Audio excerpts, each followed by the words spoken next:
Frères et sœurs, vidéo aussi courte que possible, dans le prolongement de ce que j'ai réalisé précédemment concernant les prédicateurs du système. Comme je l'ai expliqué dans cette vidéo, nous sommes face à deux catégories de prédicateurs, au moins, les prédicateurs du système officiel et les prédicateurs du système non officiel, c'est-à-dire occasionnels, les prédicateurs du dimanche, qui tous deux ont un point commun, c'est d'être apolitiques, laïques, et de détourner les musulmans de leurs obligations, et ce sur quoi ils seront interrogés Nahal al-Qiyamah, puisque Allah ne va pas nous interroger sur le trône, sur le Coran créé ou incréé, sur le fruit défendu, est-ce que c'était une pomme ou une banane, etc. Ces gens sont à l'image, comme je l'ai expliqué, d'Iblis, de Satan, de Shaitan, ils font le même travail que lui. Ils font le même travail que la franc-maçonnerie. Iblis, concernant les musulmans, sait à peu près qu'il aura beaucoup de mal à les faire complètement apostasier, qui renie l'islam pour redevenir autre chose comme Majid Kasha. Le temps qu'il va investir en ce sens sera beaucoup trop important pour finalement très peu de résultats, il le sait. Donc il va écarter cette possibilité. Il lui reste la possibilité de faire commettre des péchés et de désobéir à Allah, commettre des péchés et désobéir à Allah, pour finalement ramener la personne, le frère ou la sœur, fait Jahannam, que Dieu nous en préserve. Il a la possibilité de lui faire commettre deux catégories de péchés, des petits péchés, ou la possibilité de travailler pour qu'il commette des grands péchés, où il va s'évertuer à le distraire, à lui faire commettre des petits péchés, ou il va travailler pour le faire commettre des grands péchés. Il sait très bien que les petits péchés, ça ne sert à rien parce qu'ils sont pardonnés par Allah. Lorsque Allah dit, si vous évitez les grands péchés, on vous pardonne vos petits péchés. Donc il se dit, pourquoi je vais faire commettre des petits péchés, etc., m'investir, puisque de toute façon, Allah est miséricordieux, il va lui pardonner. Donc, il lui reste à s'investir sur les grands péchés. Chose que font les prédicateurs du système officiel ou non. C'est-à-dire que ils vont vous éviter, en quelque sorte, les petits péchés, pour vous faire commettre les grands péchés. Alors que les petits péchés sont pardonnés par Allah, les grands, pas. Pas forcément, parce que c'est Allah qui décide. À l'image d'Iblis. En d'autres termes, pour parler de façon terre à terre, ils vous évitent les contraventions pour vous traduire devant une cour d'assises. Ils font ce travail de façon tout à fait remarquable, puisqu'ils n'évoquent jamais au grand jamais, ce sur quoi on va être interrogé le jour des comptes, les kaba'ir, que eux-mêmes font. De surcroît, ils sont laïcs, apolitiques. Un musulman laïque apolitique, c'est un kafir. C'est pas la peine de... c'est un mécréant. On ne prend pas une partie du livre, on laisse l'autre partie. Et toutes les conséquences que ça a. Donc, si vous les écoutez, ils vont vous apprendre que la gélatine, ils vont vous apprendre que le prophète, il mangeait comme ça, ça, ils savent faire. Le papa, la maman, la fourchette, la cuillère, ça, la fraise, et ça, ils savent bien faire. Mais à côté de ça, le temps passant, vous commettez tous les kaba'ir. Je ne parle même pas de ceux qui votent Hollande, qui ont été amenés par Timéra et Cuissène à voter Hollande, si bien que Timéra, quand il en parle, ça le fait rire. J'ai voté Hollande, ha ha ha, il a été bombardé, les musulmans, ha ha ha. Et tous ceux qui ont voté Hollande, le mariage homosexuel, des bombardements, tuer des musulmans, on leur rappellera simplement le fameux hadith qui dit celui qui contribue à tuer un musulman, à verser le sang du musulman, ne serait-ce qu'avec un demi-mot, viendra le jour de la résurrection, écrit entre les yeux, désespéré de la miséricorde de Dieu. Viendra le jour de la résurrection, écrit entre les deux yeux, désespéré de la miséricorde de Dieu. Donc nous, on contribue à tout ça.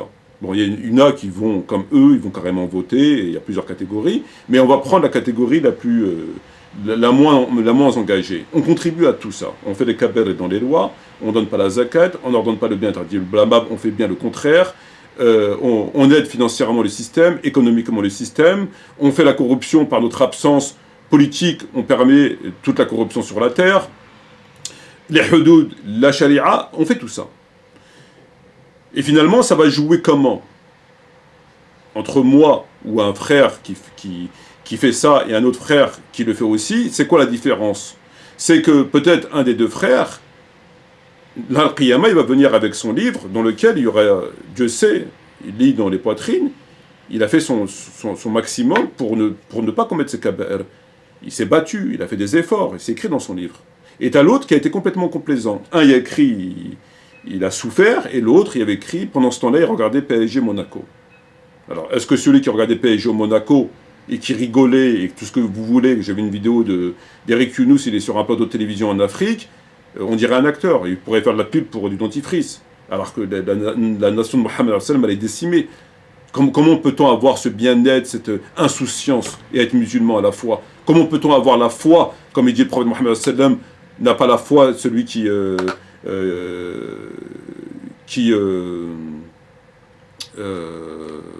sera pas un véritable musulman, celui qui n'aime pas pour... enfin, c'est pas possible. Il n'y a pas besoin d'être musulman pour c'est pas possible. Faut être un monstre. Pour être à ce point insouciant, faut être un monstre. Et donc, vous avez cette catégorie-là, sauf que eux, dans cette catégorie-là, vous avez leurs prédicateurs et les gens qui les suivent. Voilà, c'est comme une secte, parce que c'est une secte. Cet islam, c'est pas l'islam. Je suis désolé. Ou alors, le prophète, c'était pas un prophète.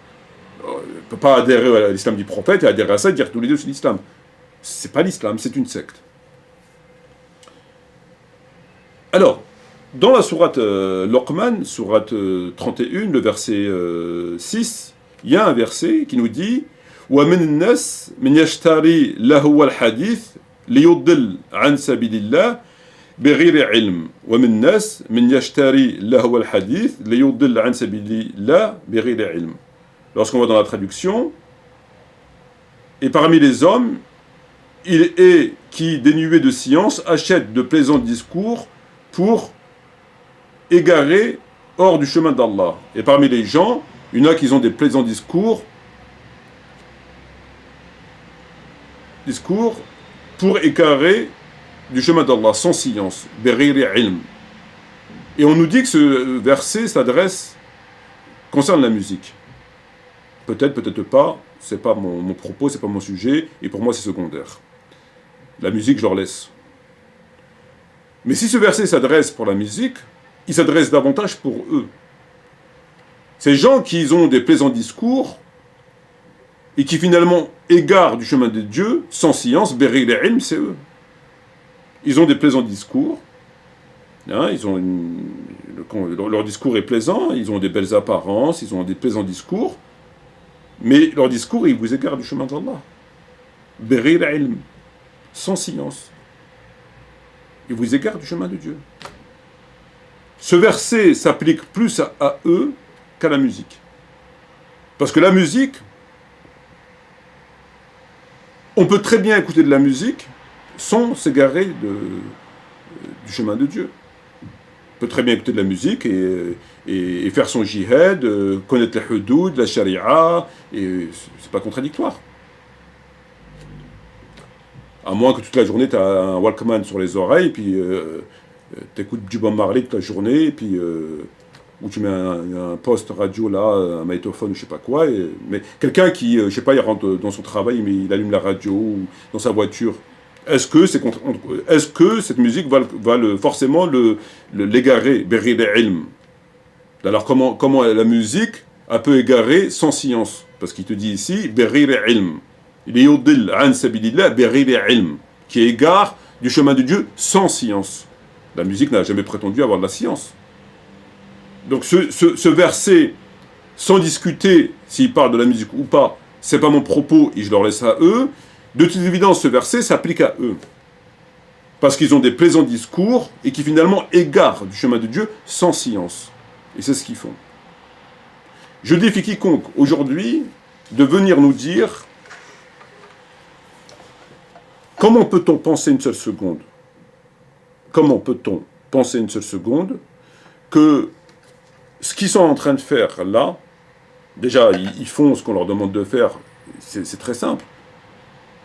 Ce sont des curés, des prêtres, des pères. Père Rachid Aboudefa, père Nader, père Eric, ce sont des pères. Ce sont des curés. Ils sont comme le pape qui passe le temps à caresser la tête des gens. Ce sont des gens laïcs, dépolitisés.